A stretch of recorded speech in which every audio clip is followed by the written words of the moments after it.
paz do Senhor Jesus, tudo bem com vocês? Espero que sim, uma ótima segunda-feira para todos nós, né? Um ótimo início de semana abençoado na presença de Deus. Quero pedir aqui, né, compreensão dos irmãos. Eu não estou assim 100% bem. Tô com uma rinite aqui, por isso até que eu tô atrasada, né? Comecei um pouco mais tarde para ver se amenizava os sintomas. Tomei aqui um antialérgico, mas ainda estou assim, né? Nesse processo, essa mudança de tempo também, né? Então, se eu começar a passar mal aqui, nós vamos ter que dar uma pausa, tá bom? Respirar, tomar uma água para voltar aqui na nossa leitura, tá bom? Hoje nós estamos em Provérbios 24. Que provérbios lindo! Quando eu li ele a primeira vez, eu tomei para minha vida algumas lições tão importantes que me ajudaram em muitas decisões da minha vida. Vamos orar, pedir a presença do Espírito Santo para esse momento, para que a gente consiga entender, né, esses conselhos práticos para a nossa vida. Senhor, meu Deus e meu Pai, aqui, Deus, eu me disponho na Tua presença, Deus. Senhor, eu peço que a Tua presença, Pai, venha nos invadir, Senhor. Que a Tua presença, Deus, de sabedoria, de entendimento, venha sobre a nossa mente, Pai. E que possamos extrair, Senhor, as lições que o Senhor tem para nós a cada versículo.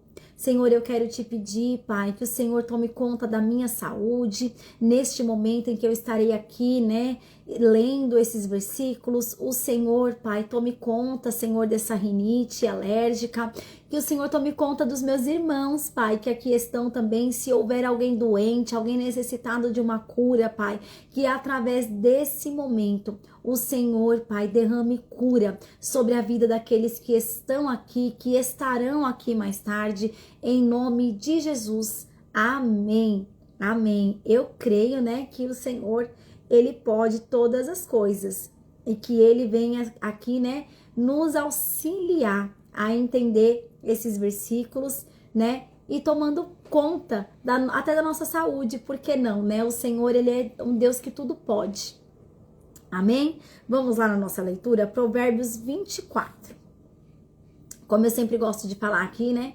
Eu estou lendo na versão da Bíblia A Mensagem. Ela é um pouquinho diferente, o contexto é o mesmo. Acompanha aí, né, na versão que você tiver. Não tenha inveja dos perversos, nem queira estar perto deles. Tudo o que pensam é causar confusão. Só sabem falar violência. Aqui a gente já entendeu que ele falou sobre isso, né, outras vezes, pra gente não ter inveja dos ímpios, pra gente não invejar, pra gente não, que o nosso olhar, né, não esteja atento, querendo essas coisas que eles vivem, porque aparentemente pode ser muito bom, mas na verdade é dor e sofrimento. É preciso ter sabedoria para construir uma casa e entendimento para edificá-la sobre fundamento sólido. É preciso ter conhecimento para decorar os quartos com a melhor mobília e bela tapeçaria. Como eu falei para vocês, eu tô com rinite, né? Então, de vez em quando eu vou ter que dar umas pausinhas aqui. Gente, aqui esse versículo me pegou bastante porque eu estou em construção, né? Então, assim, muitas coisas que aconteceram aqui na nossa construção, que saíram do nosso controle, do nosso domínio, foi por falta de sabedoria, foi por falta de entender, né, os processos que se dão uma construção. E a falta desse entendimento nos trouxe muitos prejuízos. Hoje, por exemplo, quando eu faço algum orçamento de alguma coisa, eu já calculo as perdas, eu já calculo que pode acontecer alguma coisa ali no meio que não vai ser me entregue naquele prazo.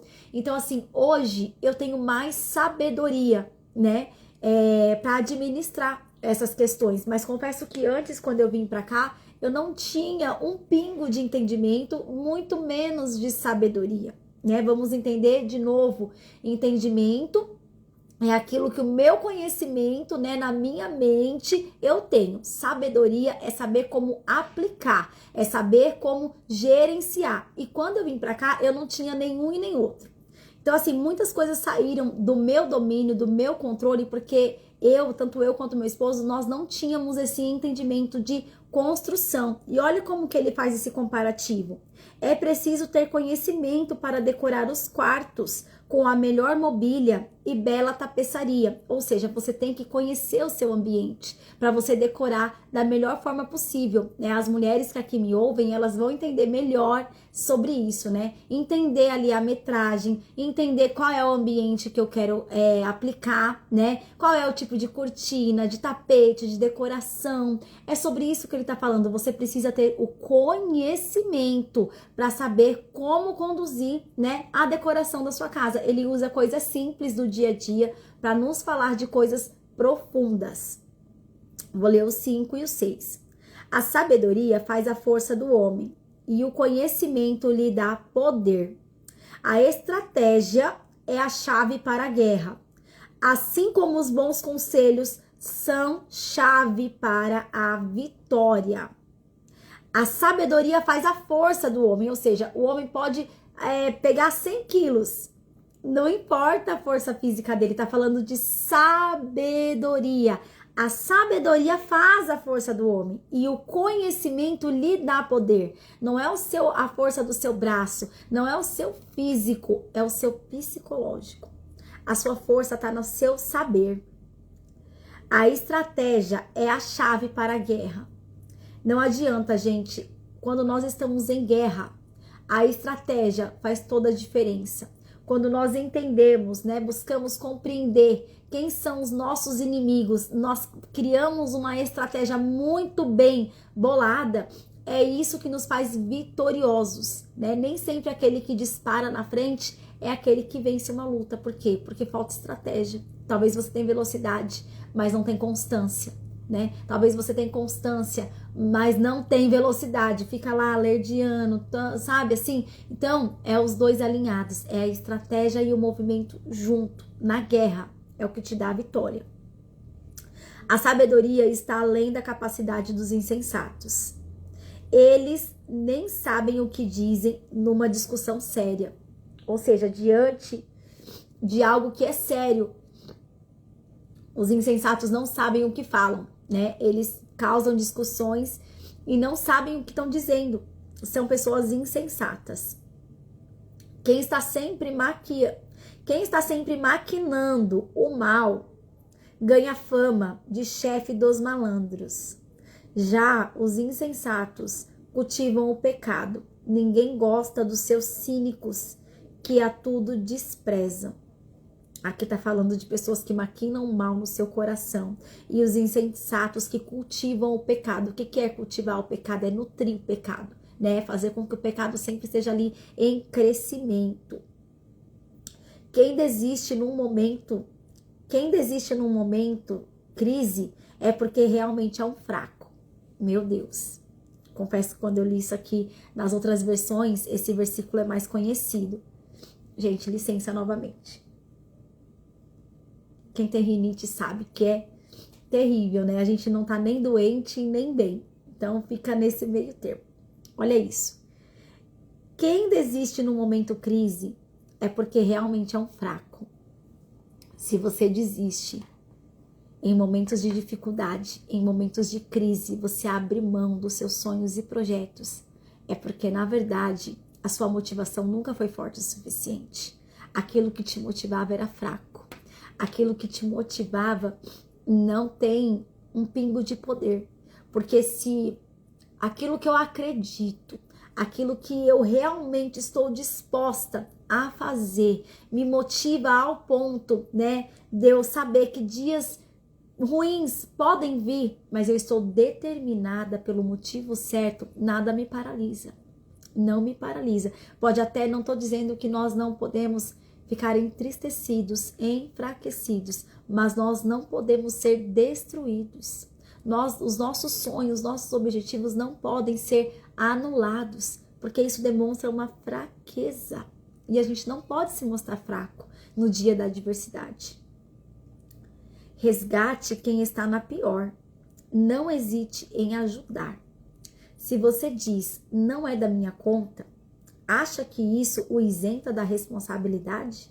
Você acha que ele faz uma pergunta retórica? Você acha que você falar, eu não tenho nada a ver com isso, vai tirar a responsabilidade de você? Não vai, não. Tem alguém de olho em você e você sabe muito bem disso. Alguém que não aceita desculpas esfarrapadas dará a cada um o que merece. Quem é esse alguém? É Deus. É Deus. Deus está de olho, né? A cada passo, a cada agir, a cada atitude que nós temos. E muitas vezes as nossas atitudes são de omissão. Nós somos omissos diante de pessoas que necessitam de ajuda. Nós nos omitimos diante de coisas que nós deveríamos estar posicionados. Eu falei isso acho que semana passada. Ai, gente, vai ficar borrado aqui mesmo. Não dá para limpar agora. Eu falei isso semana passada, né? A gente acha que mansidão, ela é uma pessoa mansa, é uma pessoa tranquila, é uma pessoa que não tá nem aí para nada, e é muito pelo contrário, né? Mansidão não tem nada a ver com falta de posicionamento. Nós podemos ver isso na vida de Jesus Cristo. Jesus, ele era manso, mas ele era posicionado. Ele tinha posicionamento, ele tinha um lado muito bem esclarecido. Ele não era alguém que se deixava levar pelas opiniões, ideologias, não. Ele era muito bem posicionado, centrado no que ele queria, no foco dele, né, no propósito dele. Ele não se deixava levar. Então, olha isso aqui, você acha, olha como que ele fala. Se você diz, não é da minha conta, acho que isso o isenta de responsabilidade, tem alguém de olho em você. Não adianta você falar, dar desculpas. Não adianta você dar desculpas. Eu ouvi uma frase, me marcou muito, eu não sei se eu vou conseguir falar, né, exatamente como ela é, mas era assim, quem não quer dar desculpas, quem quer fazer encontra motivos. Era basicamente isso. Então, quando você quer algo, você encontra motivos para fazer. E quando você não quer fazer, você encontra 1001 desculpas. Mas diante de Deus, todas as suas desculpas são fracas, porque Ele conhece o seu coração. E sabe que de fato você poderia ter ajudado e não ajudou porque não quis. A gente pode dar as desculpas que nós quisermos para os homens. Para Deus, nada passa desapercebido. Meu filho, coma mel que é bom para você. Prove as mais deliciosas iguarias e faça o mesmo com o conhecimento e a sabedoria. É ótimo para a alma, porque assim seu futuro está garantido. Sua esperança está firmada numa rocha. Aqui eu fui pesquisar um pouquinho. Por que ele compara com mel? Por que ele fala coma o mel e depois e faça o mesmo com a sabedoria e o conhecimento? O que tem o mel? E as propriedades do mel eu fiquei chocada. O mel não consegui anotar, né? Mas o mel ele tem propriedades anti-inflamatória, antioxidante. O mel ele além de nutrir, né? Em momentos de escassez, que se você tiver mel, seu corpo vai encontrar nutrição através do mel. Gente, tem muitas propriedades antioxidantes. Nossa, são inúmeros. Serve como remédio, como alimento. E aí eu entendi, né, essa analogia que Salomão ele faz. Coma o mel. Prove as mais deliciosas iguarias e faça o mesmo com o conhecimento e a sabedoria. Porque o conhecimento e a sabedoria, eles vão ser, né, para todas as áreas da nossa vida. Eles vão servir como nutriente, como anti-inflamatório, como antioxidante para todas as áreas das nossas vidas. Não tente passar a perna nos justos, nem queira tirar proveito deles. Não importa quantas vezes ele fracasse. Quem é fiel a Deus não fica no chão por muito tempo. Se você é fiel a Deus, por mais que você cair, você vai se levantar. Você não vai ficar prostrado por muito tempo. Ele não demora a dar a volta por cima, mas o perverso acabará no fundo do poço. Já aquele que é perverso, ele cai e ele fica caído. Não tem quem levante ele, né? Não ria quando seu inimigo cair, nem quando estiver na pior. O Eterno poderá ver e desaprovar a sua atitude, e então chegará a sua vez de cair. Meu Deus, quantas vezes a gente não gosta de alguma pessoa, a gente não tem muitas afinidades com certas pessoas, e aí, ao vê-las, né, em alguma situação difícil, o nosso primeiro instinto qual que é? Ah, eu sabia. Tava na cara, não presta. Tava demorando para isso acontecer. A gente se alegra, né, com a queda daquele que nós não temos muita afinidade. E aí ele tá falando aqui, ó, o Eterno poderá ver, Deus pode ver sua atitude e desaprovar. E então chegará a sua vez de cair. Meu Deus. Então, quando você vê até mesmo aquelas pessoas que você não tem muita afinidade, caídas, haja com misericórdia. Se o seu coração for tendencioso, né, a falar, bem feito, né, domine sobre a sua alma. Fala, eu rejeito esse pensamento, Senhor, esse é o meu eu tô querendo isso, mas eu coloco diante de ti, me ajuda a amar, a ter compaixão por essa pessoa. Domine o seu eu. O seu espírito, ele precisa governar sobre a carne. O teu espírito não pode estar ali amuado, encolhido diante das coisas que a alma grita. Nós precisamos aprender a sujeitar a alma. E a alma, ela é sujeita à força mesmo. A nossa alma não quer. A nossa alma não quer ser disciplinada. A nossa alma não quer. Mas nós precisamos aprender a disciplinar a nossa alma. Não perca a cabeça com os arrogantes, nem deseje prosperar com os perversos, pois eles não têm futuro nenhum. Estão indo para um beco sem saída. Meu Deus. Tema ao Eterno, meu filho, e respeite os líderes. Não seja rebelde. Isso aqui é muito sério. Quando nós estamos debaixo de uma liderança, o mínimo que a gente tem que fazer é respeitar. Isso é muito sério. Tem pessoas que colhem na sua vida momentos difíceis por falta de respeitar a liderança. Não que a gente não possa discordar, como eu já falei isso, né? Nós temos todo o direito, tá, gente? Todo o direito de discordar, porque nós somos seres humanos. Mas eu preciso, ainda que na minha discordância, respeitar os líderes. Principalmente, né, os líderes instituídos por Deus. Apesar de que toda liderança, eu entendo isso, que é instituída por Deus. Porque a palavra fala isso, né, que Deus é quem institui os governantes. E ainda que eles sejam perversos, é Deus quem institui para um certo fim. Às vezes a gente está cansado, né, de ler lá no Antigo Testamento, Deus, ele reservando situações onde o povo estava sob domínio de governantes ruins.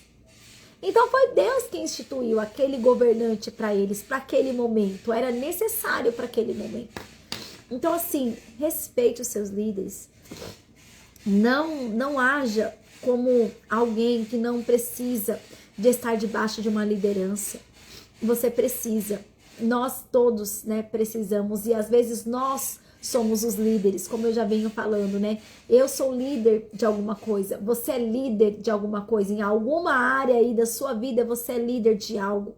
Então, tome essa liderança para você e respeite também os seus líderes, os seus superiores. Traga isso para todas as áreas da sua vida, certo? Não ria, peraí. Não perca a cabeça com os arrogantes, nem deseje prosperar como os perversos, pois eles não têm futuro nenhum.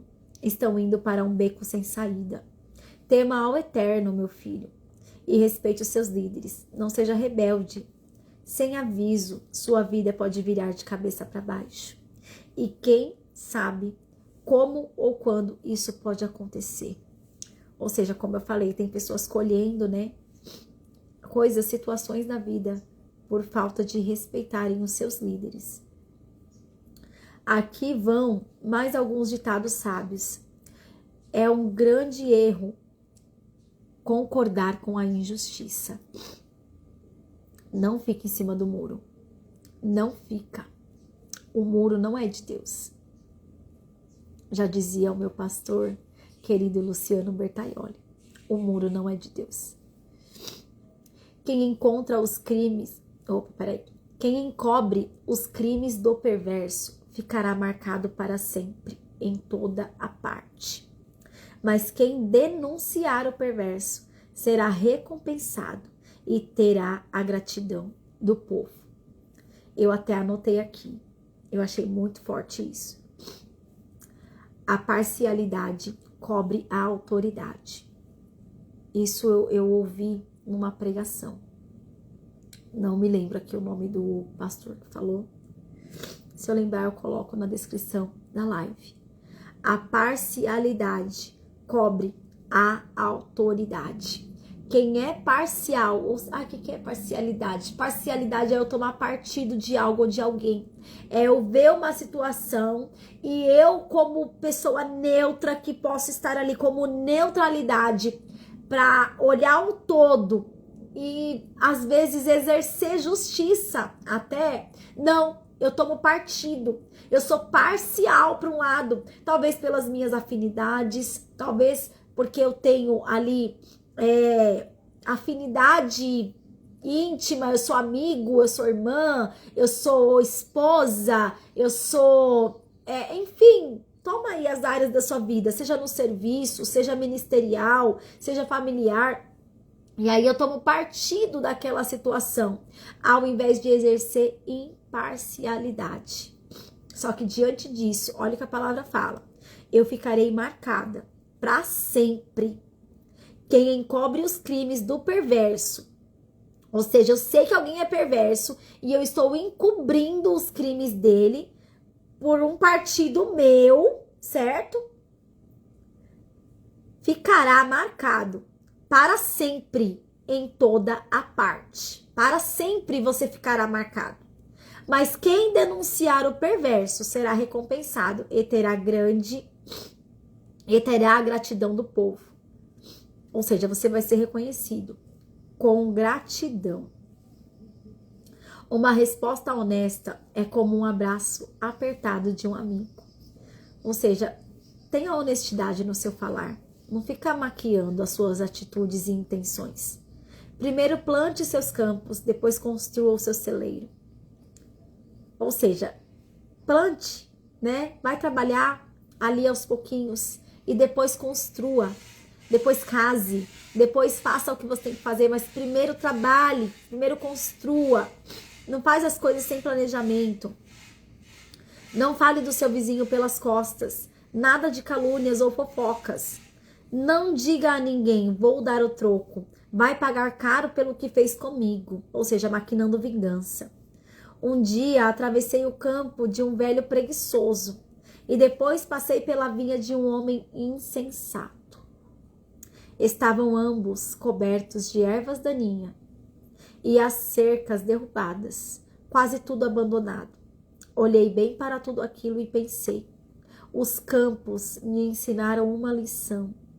Um cochilo aqui, uma soneca ali, uma folga aqui, um descanso ali, sempre encostado em um lugar.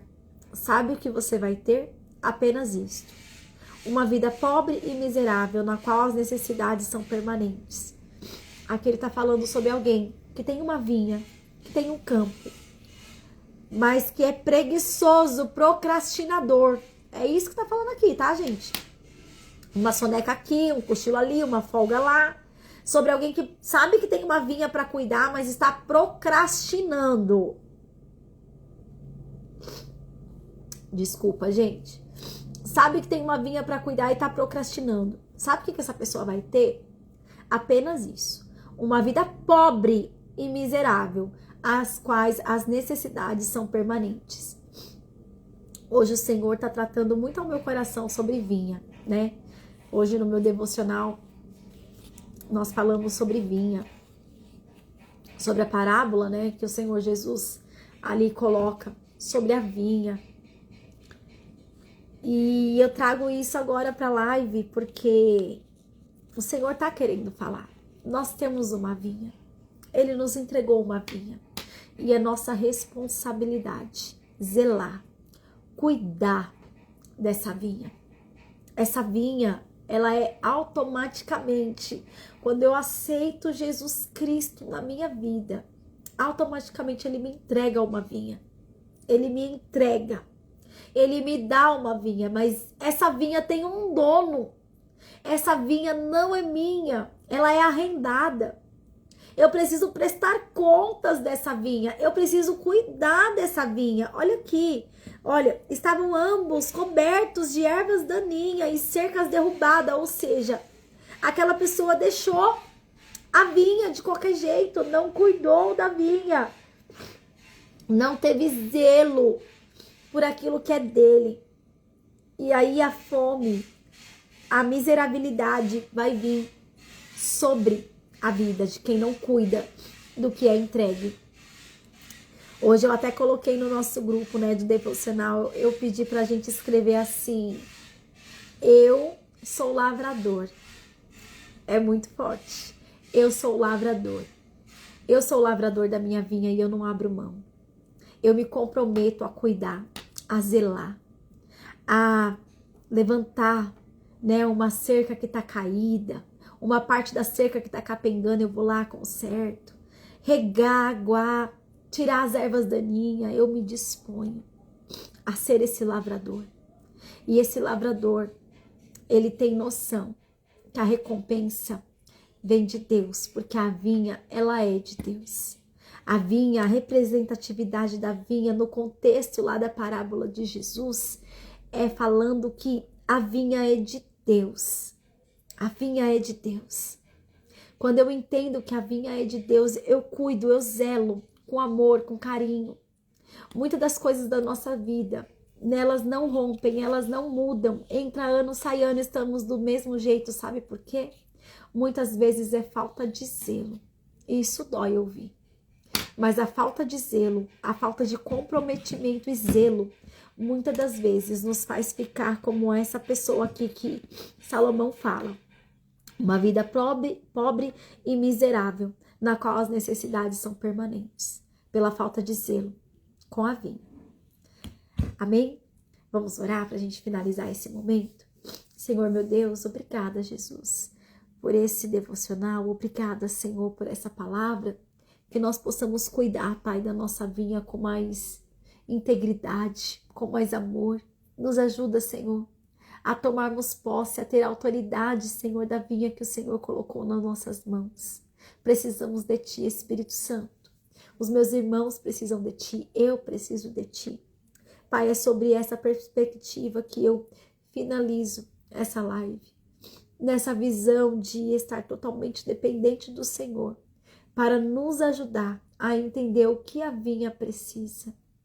E a vinha, muitas das vezes, são os meus filhos.